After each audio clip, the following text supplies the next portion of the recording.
आपसे मैं ये जानना चाहूंगा, क्योंकि जाहिर सी बात है मध्य प्रदेश में बीजेपी की जीत हुई है तो वहां लाडली बहना का जिक्र हो रहा है, वहां पे तमाम जो स्कीम्स आई हैं उनका जिक्र किया जा रहा है। कहा जा रहा है कि वही सरकार जीतेगी, वही मुख्यमंत्री अपनी सत्ता बचा पाएंगे जो डायरेक्ट बेनिफिट या लोगों के हित के लिए, कल्याण के लिए योजनाएं लाएंगे। राजस्थान में भी कई योजनाएं, क्या वो योजनाएं लोगों तक पहुंची नहीं? कहां चूक हुई अशोक गहलोत से? या आपसी टूट की वजह से वो एकजुटता नजर नहीं आई कांग्रेस में?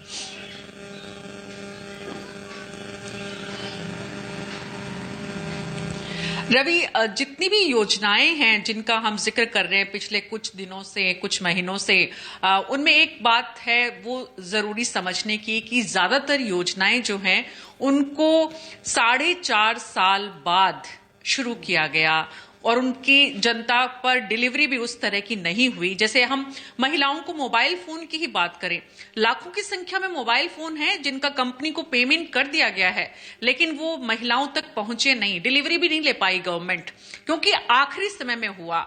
बहुत सारे ऐसे काम हैं जिनके बजट अप्रूव हो गए, लेकिन बजट सिर्फ फाइल में ही आगे बढ़ा, उसके बाद कुछ नहीं हो पाया। तो ये तो बात है योजनाओं की, क्योंकि योजनाएं जो है वो इवेंट मैनेजमेंट का हिस्सा बनकर रह गई। हर दिन मुख्यमंत्री सुबह से लेकर शाम तक 3-4 योजनाओं का अलग अलग बड़े बड़े समारोह में जाकर उद्घाटन कर रहे थे, वहां पर उन्हीं के लोग मौजूद रहते थे, लेकिन उनका क्रियान्वयन, एग्जीक्यूशन किस तरह हो रहा है, ये एक सवाल था। और ये हम पिछले 6 महीने की चर्चाओं में हर बार करते रहे हैं कि आखिरी समय में जो मुख्यमंत्री को या सरकार के द्वारा जिस तरह की योजनाएं की गई, एक तो जहां तक आपने सवाल योजनाओं का किया है, दूसरी बात जिसका जिक्र आपके साथ कि कांग्रेस की हार की जो वजह है वो क्या है, तो अशोक गहलोत और सचिन पायलट के बीच जिस तरह की खींचतान पिछले 5 साल इस प्रदेश के लोगों ने देखा, उससे प्रदेश में विकास और काम पूरी तरह से बाधित हुआ।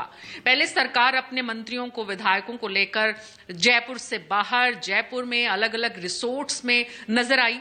उसके बाद छींटाकशी, एक दूसरे पर आरोप प्रत्यारोप जिस तरह से हुए, पार्टी के भीतर मंत्रियों के साथ गूढ़ा वाला प्रकरण जो हुआ, उसके बाद विधानसभा के भीतर मंत्रियों द्वारा अपने ही मंत्री के साथ मारपीट करना, ये जो तमाम चीजें हैं उससे जनता में एक नेगेटिव परसेप्शन बना, नैरेटिव बना कि ये सरकार काम नहीं कर रही है, जो कि सच्चाई हकीकत भी थी कि सरकार का ज्यादातर समय सरकार को बचाने में निकला बनिस्बत जनता के काम करने में। तो एक बड़ा कारण जो है, राजस्थान की जनता ने क्लियर मैंडेट दिया है। और रवि, आपको ध्यान होगा पिछले 4-5 दिनों से हम लगातार, जब से एग्जिट पोल आए हैं, इस बात का जिक्र कर रहे हैं कि राजस्थान क्लियर मैंडेट देना चाहता है। क्लियर मैंडेट देने से वो एक स्टेबल गवर्नमेंट देखना चाहता है, और स्टेबल गवर्नमेंट का मैच्योर डिसीजन राजस्थान की जनता ने दिया है। रवि, आपको याद होगा एक और बात हमने बार बार कही थी कि आरएलपी को, हनुमान बेनीवाल को भी इस चुनाव में जो है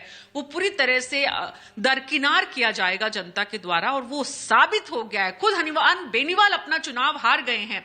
तो हनुमान बेनीवाल, जो कि देश में जिस तरह से रामविलास पासवान की जो राजनीति थी, या मायावती की जो राजनीति थी, अवसरवादी राजनीति तलाशने की जो कोशिश हनुमान बेनीवाल ने राजस्थान में की, जनता ने उसे भी पूरी तरह से नकार दिया है। एक बात आपको और याद होगी रवि, हमने बार बार कहा कि इस बार जितनी बड़ी संख्या में रेबल्स विधायक, मैंडेट जो है वो अब पूरी कह सकते हैं प्रदेशों की जनता के सामने है। मध्य प्रदेश में 167 सीटों के साथ बीजेपी प्रचंड बहुमत के साथ सरकार बनाने जा रही है, यह लगभग तय हो गया है। राजस्थान में बीजेपी 114, कांग्रेस 70। यहां कहा जा रहा था कि हो सकता है, उम्मीद की जा रही थी कि हो सकता है मुकाबला कांटे का हो सकता है कांग्रेस यहां पे फाइट दे या सरकार बना जाए, लेकिन यहां भी कांग्रेस जो है 70 सीटों पे सिमटती हुई नजर आ रही है। सबसे ज्यादा चौंकाया है किसी ने तो वो छत्तीसगढ़ में।